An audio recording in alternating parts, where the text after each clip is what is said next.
अजून कसे आले नाही ते? एवढा वेळ दुकानात काय करत असतील?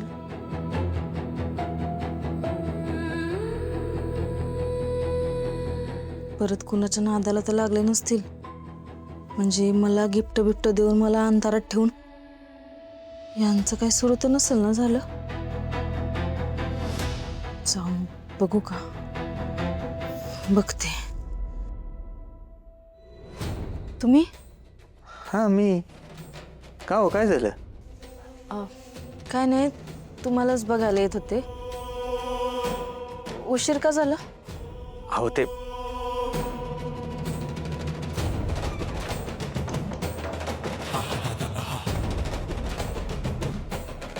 अहो ते दुकानामध्ये आर्या मॅडमची डेड बॉडी त्या टँकमध्ये ज्या लिक्विडमध्ये ठेवली का नाही, त्या टँकमध्ये ते लिक्विड असं खाली पडत होतं. नशीब माझ्या लवकर लक्षात आलं.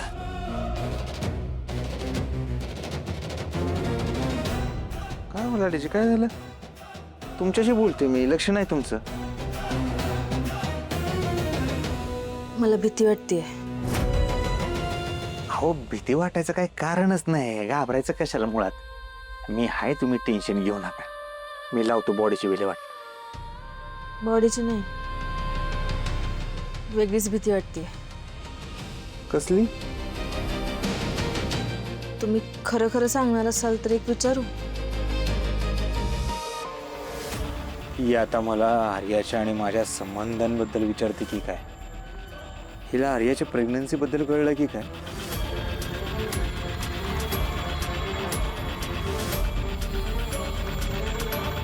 विचारा. नक्की खरं खरं सांगाल? समजा तुमच्या आयुष्यात एखादी अशी मॉडर्न, कमी कपडे घालणारी, गोरी गोरी पोरगी आली तर?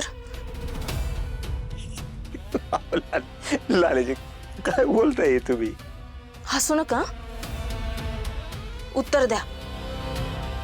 अशी एखादी पोरगी मॉडर्न, म्हणजे अशी कमी कपडे घालणारी, जीन्स टॉप, स्कर्ट, ते स्लीवलेस, बॅकलेस, असं काय बाय घालणारी पोरगी आली तर?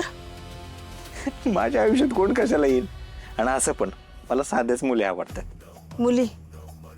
मुलगी तुमच्यासारखीच. माझ्यासारखी म्हणजे मी नाही.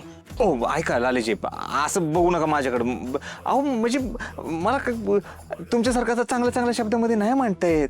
मला तुम्हीच आवडता लालेजी. तुमच्याशिवाय माझ्या आयुष्यात दुसरं कोण आहे का सांगा बरं? तेच चांगलं आहे.